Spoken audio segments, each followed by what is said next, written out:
যে লাচিত সেনাৰ সকলো কাৰ্য আমি চাই আছো অসন্তুষ্ট হৈছো লাচিত সেনাৰ সকলো কাৰ্যক লাচিত সেনাই ব্যৱসায়ীসকলক হাৰাশাস্তি কৰিছে ধন দাবী কৰিছে আৰু এনেদৰে যদি ব্যৱসায়ীসকলক ধন দাবী কৰি থাকে লাচিত সেনাই তেন্তে লাচিত সেনাক শীঘ্ৰেই নিষিদ্ধ ঘোষণা কৰা হ'ব বুলি অসমৰ মুখ্যমন্ত্ৰী ডক্টৰ হিমন্ত বিশ্ব শৰ্মাই কৈছে লাচিত সেনাৰ সকলো কাৰ্যক লৈ চৰকাৰ হৈ পৰিছে এতিয়া অসন্তুষ্ট ৰাজ্যৰ মুখ্যমন্ত্ৰী ডক্টৰ হিমন্ত বিশ্ব শৰ্মাই কৈছে লাচিত সেনাৰ সকলো কাৰ্যক চৰকাৰে লক্ষ্য কৰি আছে আৰু লাচিত সেনাই ব্যৱসায়ীসকলক হাৰাশাস্তি কৰিছে নিষিদ্ধ সংগঠনৰ দৰে লাচিত সেনাকো নিষিদ্ধ ঘোষণা কৰিব লাগিব ব্যৱসায়ীসকলক লাচিত সেনাই অত্যাচাৰ কৰে বুলি মন্তব্য কৰিছে ৰাজ্যৰ মুখ্যমন্ত্ৰী ডক্টৰ হিমন্ত বিশ্ব শৰ্মাই গতিকে এনেদৰে যদি অত্যাচাৰ কৰি থাকে শীঘ্ৰেই বন্ধ কৰা হ'ব নিষিদ্ধ কৰা হ'ব লাচিত সেনাক অসমৰ ব্যৱসায়িক পৰিৱেশ নষ্ট কৰিছে লাচিত সেনাই বীৰ লাচিত সেনাৰ নেতাই আই মাতৃসকলক বেয়া ব্যৱহাৰ কৰাৰ ওপৰত ব্যৱস্থা গ্ৰহণ কৰিব লাগিব এই ব্যৱস্থা যথেষ্ট কঠোৰ হ'ব বুলি অসমৰ মুখ্যমন্ত্ৰী ডক্টৰ হিমন্ত বিশ্ব শৰ্মাই এই কথা উল্লেখ কৰিছে আৰু অসমীয়া আই মাতৃসকলৰ বিৰুদ্ধে বেয়া ব্যৱহাৰ কৰাটো মই কেতিয়াও মানি নলওঁ বুলি উল্লেখ কৰিছে ৰাজ্যৰ মুখ্যমন্ত্ৰী ডক্টৰ হিমন্ত বিশ্ব শৰ্মাই নেতাগৰাকীয়ে ক্ষমতাৰ ব্যৱহাৰ কিদৰে কৰে শিকি লওক বুলি কৈছে আৰু সেইখিনি শিকাবৰ কাৰণে চৰকাৰে যি কৰিব লাগে সকলো কৰিব আৰু এয়া দেশৰ অৰ্থনীতিত বাধা আৰোপ কৰিলে লোৱা হ'ব কঠোৰ ব্যৱস্থা বুলি উল্লেখ কৰিছে মুখ্যমন্ত্ৰী ডক্টৰ হিমন্ত বিশ্ব শৰ্মাই লাচিত সেনাৰ কাৰ্যক লৈ অসন্তুষ্ট বীৰ লাচিত সেনাক লৈ কঠোৰ মন্তব্য কৰিছে অসমৰ মুখ্যমন্ত্ৰী ডক্টৰ হিমন্ত বিশ্ব শৰ্মাই বীৰ লাচিত সেনাৰ সকলো কাৰ্যক চাই আছে ৰাজ্যৰ মুখ্যমন্ত্ৰীগৰাকীয়ে এই কথা উল্লেখ কৰিছে যে সকলো কাৰ্যক লৈ অসন্তুষ্ট বীৰ লাচিত সেনাই যি কাৰ্য কৰিছে ব্যৱসায়ীসকলক হাৰাশাস্তি কৰিছে ব্যৱসায়ীসকলক ধন দাবী কৰিছে বীৰ লাচিত সেনাই আৰু এনেদৰে যদি বীৰ লাচিত সেনাই ধন দাবী কৰি আহে তেন্তে কিন্তু এদিন নিষিদ্ধ ঘোষণা কৰা হ'ব নিষিদ্ধ সংগঠনৰ দৰে বীৰ লাচিত সেনাৰ সংগঠনকো নিষিদ্ধ ঘোষণা কৰা হ'ব এনেকৈ যদি ধন দাবী কৰি আহে ব্যৱসায়ীসকলক লাচিত সেনাই অত্যাচাৰ কৰে বুলি মন্তব্য কৰিছে অসমৰ মুখ্যমন্ত্ৰী ডক্টৰ হিমন্ত বিশ্ব শৰ্মাই মুখ্যমন্ত্ৰীগৰাকীয়ে কৈছে অসমৰ ব্যৱসায়িক পৰিৱেশ নষ্ট কৰিছে বীৰ লাচিত সেনাৰ সকলো কাৰ্য আমি চাই আছো আৰু যথেষ্ট অসন্তুষ্ট হৈছো বীৰ লাচিত সেনাৰ কাৰ্যক লৈ বীৰ লাচিত সেনাই যদি এনেদৰে অত্যাচাৰ কৰি যায় সাধাৰণ লোকৰ ওপৰত ব্যৱসায়ীসকলৰ ওপৰত আই মাতৃসকলক যদি বেয়া ব্যৱহাৰ কৰে এনেদৰে নিষিদ্ধ কিন্তু ঘোষণা কৰা হ'ব নিষিদ্ধ সংগঠনৰ দৰে বীৰ লাচিত সেনাকো নিষিদ্ধ ঘোষণা কৰিব লাগিব বুলি মন্তব্য কৰিছে ৰাজ্যৰ মুখ্যমন্ত্ৰী ডক্টৰ হিমন্ত বিশ্ব শৰ্মাই এই কথা মুখ্যমন্ত্ৰীগৰাকীয়ে উল্লেখ কৰিছে যে কেনেকৈ ক্ষমতাৰ ব্যৱহাৰ কৰিব লাগে বীৰ লাচিত সেনাৰ নেতাগৰাকী শিকি লওক জানি লওক কেনেকৈ ক্ষমতাৰ ব্যৱহাৰ কৰিব লাগে কেনেদৰে ব্যৱহাৰ কৰিব লাগে সেয়া জানি লওক লাচিত সেনাৰ সকলো কাৰ্যক লৈ অসন্তুষ্ট হৈছে ৰাজ্যৰ মুখ্যমন্ত্ৰী ডক্টৰ হিমন্ত বিশ্ব শৰ্মা মুখ্যমন্ত্ৰীগৰাকীয়ে কৈছে সকলো চাই আছো আই মাতৃসকলক কেনেকৈ ব্যৱহাৰ কৰে সেয়াও আমি চাই আছো আই মাতৃসকলৰ বিৰুদ্ধে বেয়া ব্যৱহাৰ কৰাটো মই কেতিয়াও সহ্য নকৰো আৰু মই কেতিয়াও মানি নলওঁ যেটো আই মাতৃসকলক বীৰ লাচিত সেনাই বহু বেয়া ব্যৱহাৰ কৰে বুলি উল্লেখ কৰিছে আৰু সেইখিনি শিকাবৰ কাৰণে চৰকাৰে যি কৰিব লাগে কৰিব যদিহে এনেকৈ ধন দাবী কৰি থাকে তেন্তে কিন্তু নিষিদ্ধ ঘোষণা কৰা হ'ব নিষিদ্ধ সংগঠনৰ দৰে বীৰ লাচিত সেনা সংগঠনকো নিষিদ্ধ ঘোষণা কৰা হ'ব বুলি ৰাজ্যৰ মুখ্যমন্ত্ৰী ডক্টৰ হিমন্ত বিশ্ব শৰ্মাই কৈছে মুখ্যমন্ত্ৰীগৰাকীয়ে কৈছে বীৰ লাচিত সেনাই ধন দাবী কৰি আহিছে ব্যৱসায়ীসকলক হাৰাশাস্তি কৰিছে ধন দাবী কৰে আই মাতৃসকলক বেয়া ব্যৱহাৰ কৰে এয়া মই কেতিয়াও সহ্য নকৰো আই মাতৃসকলক বেয়া ব্যৱহাৰ কৰাটো মই কেতিয়াও সহ্য নকৰো গতিকে নিষিদ্ধ সংগঠনৰ দৰে বীৰ লাচিত সেনাৰ সংগঠনকো কিন্তু নিষিদ্ধ কৰা হ'ব যদি এনেকৈ ব্যৱসায়িক পৰিৱেশ নষ্ট কৰি আহে অসমৰ ব্যৱসায়িক পৰিৱেশ যেহেতু নষ্ট কৰি আহিছে বীৰ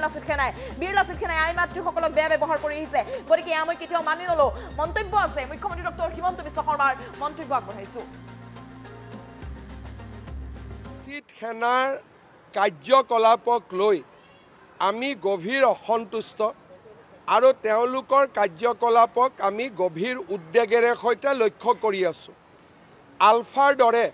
লাচিত সেনাক হয়তো আমি এটা দিন আহিব আমি বেন কৰিবও লাগিব কাৰণ ব্যৱসায়ীসকলক লাচিত সেনাই যথেষ্ট অত্যাচাৰ কৰে অসমত ব্যৱসায়ৰ পৰিৱেশ এটা যোৱা দুমাহ তেওঁলোকে একেবাৰে নষ্ট কৰি দিছে আৰু যোৱাকালি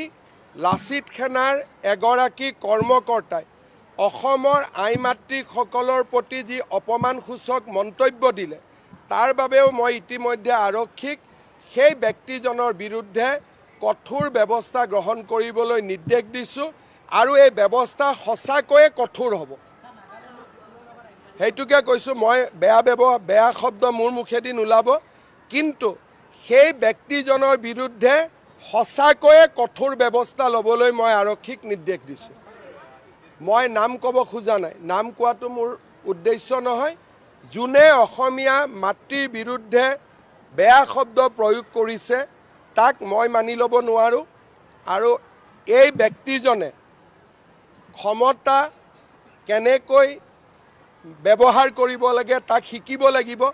আৰু সেইখিনি শিকাবৰ কাৰণে যি কৰিব লাগে চৰকাৰে কৰিব। বেন কৰাৰ হয়তো শব্দ এটা লিখিব যে এনেকৈ যদি ধন দাবী কৰে, এনেকৈ যদি এক প্ৰকাৰ দেশৰ অৰ্থনৈতিক বিকাশত বাধা আৰোপ কৰে, তেতিয়াহ'লে ডেফিনেটলি এটা সময় আহিব য'ত আমি গোটেই সংগঠনটোৰ বিৰুদ্ধে ডাঙৰ ব্যৱস্থা ল'ব লাগিব। বৰ্তমান লাচিত সেনাৰ কথা কৈছোঁ। লাচিত সেনাৰ কাৰ্যকলাপক লৈ আমি গভীৰ অসন্তুষ্ট আৰু তেওঁলোকৰ কাৰ্যকলাপক আমি গভীৰ উদ্বেগেৰে সৈতে লক্ষ্য কৰি আছোঁ। আলফাৰ দৰে লাচিত সেনাক হয়তো আমি এটা দিন আহিব আমি বেন কৰিবও লাগিব, কাৰণ ব্যৱসায়ীসকলক লাচিত সেনাই যথেষ্ট অত্যাচাৰ কৰে। অসমত ব্যৱসায়ৰ পৰিৱেশ এটা যোৱা 2 মাহ তেওঁলোকে একেবাৰে নষ্ট কৰি দিছে আৰু যোৱাকালি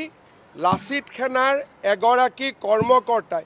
অসমৰ আই মাতৃসকলৰ প্ৰতি যি অপমানসূচক মন্তব্য দিলে, তাৰ বাবেও মই ইতিমধ্যে আৰক্ষীক সেই ব্যক্তিজনৰ বিৰুদ্ধে কঠোৰ ব্যৱস্থা গ্ৰহণ কৰিবলৈ নিৰ্দেশ দিছোঁ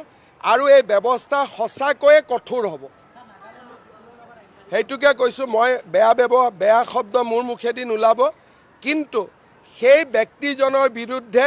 সঁচাকৈয়ে কঠোৰ ব্যৱস্থা ল'বলৈ মই আৰক্ষীক নিৰ্দেশ দিছোঁ।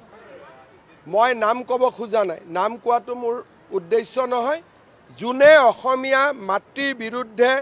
বেয়া শব্দ প্ৰয়োগ কৰিছে তাক মই মানি ল'ব নোৱাৰোঁ আৰু এই ব্যক্তিজনে ক্ষমতা কেনেকৈ ব্যৱহাৰ কৰিব লাগে তাক শিকিব লাগিব আৰু সেইখিনি শিকাবৰ কাৰণে যি কৰিব লাগে চৰকাৰে কৰিব। বেন কৰাৰ হয়তো শব্দ এটা লিখিব যে এনেকৈ যদি ধন দাবী কৰে, এনেকৈ যদি এক প্ৰকাৰ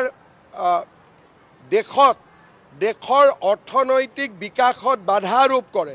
তেতিয়াহ'লে ডেফিনেটলি এটা সময় আহিব য'ত আমি গোটেই সংগঠনটোৰ বিৰুদ্ধে ডাঙৰ ব্যৱস্থা ল'ব লাগিব।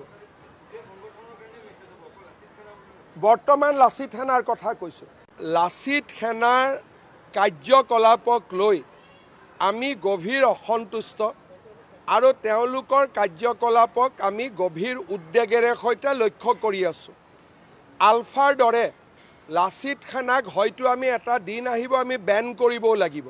কাৰণ ব্যৱসায়ীসকলক লাচিত সেনাই যথেষ্ট অত্যাচাৰ কৰে। অসমত ব্যৱসায়ৰ পৰিৱেশ এটা যোৱা 2 মাহ তেওঁলোকে একেবাৰে নষ্ট কৰি দিছে আৰু যোৱাকালি লাচিত সেনাৰ এগৰাকী কৰ্মকৰ্তাই অসমৰ আই মাতৃসকলৰ প্ৰতি যি অপমানসূচক মন্তব্য দিলে, তাৰ বাবেও মই ইতিমধ্যে আৰক্ষীক সেই ব্যক্তিজনৰ বিৰুদ্ধে কঠোৰ ব্যৱস্থা গ্ৰহণ কৰিবলৈ নিৰ্দেশ দিছোঁ আৰু এই ব্যৱস্থা সঁচাকৈয়ে কঠোৰ হ'ব। সেইটোকে কৈছোঁ, মই বেয়া শব্দ মোৰ মুখেদি নোলাব, কিন্তু সেই ব্যক্তিজনৰ বিৰুদ্ধে সঁচাকৈয়ে কঠোৰ ব্যৱস্থা ল'বলৈ মই আৰক্ষীক নিৰ্দেশ দিছোঁ। মই নাম ক'ব খোজা নাই, নাম কোৱাটো মোৰ উদ্দেশ্য নহয়। যোনে অসমীয়া মাতৃৰ বিৰুদ্ধে বেয়া শব্দ প্ৰয়োগ কৰিছে তাক মই মানি ল'ব নোৱাৰোঁ আৰু এই ব্যক্তিজনে ক্ষমতা কেনেকৈ ব্যৱহাৰ কৰিব লাগে তাক শিকিব লাগিব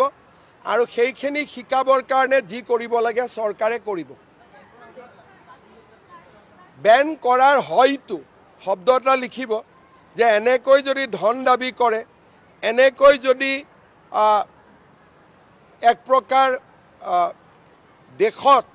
দেশৰ অৰ্থনৈতিক বিকাশত বাধা আৰোপ কৰে, তেতিয়াহ'লে ডেফিনেটলি এটা সময় আহিব য'ত আমি গোটেই সংগঠনটোৰ বিৰুদ্ধে ডাঙৰ ব্যৱস্থা ল'ব লাগিব। বৰ্তমান লাচিত সেনাৰ কথা কৈছোঁ। লাচিত সেনাৰ কাৰ্যকলাপক লৈ আমি গভীৰ অসন্তুষ্ট আৰু তেওঁলোকৰ কাৰ্যকলাপক আমি গভীৰ উদ্বেগেৰে সৈতে লক্ষ্য কৰি আছোঁ। আলফাৰ দৰে লাচিত খানাক হয়তো আমি এটা দিন আহিব আমি বেন কৰিবও লাগিব, কাৰণ ব্যৱসায়ীসকলক লাচিত খানাই যথেষ্ট অত্যাচাৰ কৰে। অসমত ব্যৱসায়ৰ পৰিৱেশ এটা যোৱা 2 মাহ তেওঁলোকে একেবাৰে নষ্ট কৰি দিছে। আৰু যোৱাকালি লাচিত খানাৰ এগৰাকী কৰ্মকৰ্তাই অসমৰ আই মাতৃসকলৰ প্ৰতি যি অপমানসূচক মন্তব্য দিলে, তাৰ বাবেও মই ইতিমধ্যে আৰক্ষীক সেই ব্যক্তিজনৰ বিৰুদ্ধে কঠোৰ ব্যৱস্থা গ্ৰহণ কৰিবলৈ নিৰ্দেশ দিছোঁ আৰু এই ব্যৱস্থা সঁচাকৈয়ে কঠোৰ হ'ব। সেইটোকে কৈছোঁ, মই বেয়া শব্দ মোৰ মুখেদি নোলাব, কিন্তু সেই ব্যক্তিজনৰ বিৰুদ্ধে সঁচাকৈয়ে কঠোৰ ব্যৱস্থা ল'বলৈ মই আৰক্ষীক নিৰ্দেশ দিছোঁ। মই নাম ক'ব খোজা নাই, নাম কোৱাটো মোৰ উদ্দেশ্য নহয়। যোনে অসমীয়া মাতৃৰ বিৰুদ্ধে বেয়া শব্দ প্ৰয়োগ কৰিছে তাক মই মানি ল'ব নোৱাৰোঁ। আৰু এই ব্যক্তিজনে ক্ষমতা কেনেকৈ ব্যৱহাৰ কৰিব লাগে তাক শিকিব লাগিব, আৰু সেইখিনি শিকাবৰ কাৰণে যি কৰিব লাগে চৰকাৰে কৰিব। বেন কৰাৰ হয়তো শব্দ এটা লিখিব যে এনেকৈ যদি ধন দাবী কৰে, এনেকৈ যদি এক প্ৰকাৰ দেশৰ অৰ্থনৈতিক বিকাশত বাধা আৰোপ কৰে, তেতিয়াহ'লে ডেফিনেটলি এটা সময় আহিব য'ত আমি গোটেই সংগঠনটোৰ বিৰুদ্ধে ডাঙৰ ব্যৱস্থা ল'ব লাগিব। বৰ্তমান লাচিত সেনাৰ কথা কৈছোঁ। লাচিত সেনাৰ কাৰ্যকলাপক লৈ আমি গভীৰ অসন্তুষ্ট আৰু তেওঁলোকৰ কাৰ্যকলাপক আমি গভীৰ উদ্বেগেৰে সৈতে লক্ষ্য কৰি আছোঁ। আলফাৰ দৰে লাচিত খানাক হয়তো আমি এটা দিন আহিব আমি বেন কৰিবও লাগিব, কাৰণ ব্যৱসায়ীসকলক লাচিত খানাই যথেষ্ট অত্যাচাৰ কৰে। অসমত ব্যৱসায়ৰ পৰিৱেশ এটা যোৱা 2 মাহ তেওঁলোকে একেবাৰে নষ্ট কৰি দিছে। আৰু যোৱাকালি লাচিত খানাৰ এগৰাকী কৰ্মকৰ্তাই অসমৰ আই মাতৃসকলৰ প্ৰতি যি অপমানসূচক মন্তব্য দিলে, তাৰ বাবেও মই ইতিমধ্যে আৰক্ষীক সেই ব্যক্তিজনৰ বিৰুদ্ধে কঠোৰ ব্যৱস্থা গ্ৰহণ কৰিবলৈ নিৰ্দেশ দিছোঁ আৰু এই ব্যৱস্থা সঁচাকৈয়ে কঠোৰ হ'ব। সেইটোকে কৈছোঁ, মই বেয়া শব্দ মোৰ মুখেদি নোলাব, কিন্তু সেই ব্যক্তিজনৰ বিৰুদ্ধে সঁচাকৈয়ে কঠোৰ ব্যৱস্থা ল'বলৈ মই আৰক্ষীক নিৰ্দেশ দিছোঁ। মই নাম ক'ব খোজা নাই, নাম কোৱাটো মোৰ উদ্দেশ্য নহয়। যোনে অসমীয়া মাতৃৰ বিৰুদ্ধে বেয়া শব্দ প্ৰয়োগ কৰিছে তাক মই মানি ল'ব নোৱাৰোঁ। আৰু এই ব্যক্তিজনে ক্ষমতা কেনেকৈ ব্যৱহাৰ কৰিব লাগে তাক শিকিব লাগিব, আৰু সেইখিনি শিকাবৰ কাৰণে যি কৰিব লাগে চৰকাৰে কৰিব। বেন কৰাৰ হয়তো শব্দ এটা লিখিব যে এনেকৈ যদি ধন দাবী কৰে, এনেকৈ যদি এক প্ৰকাৰ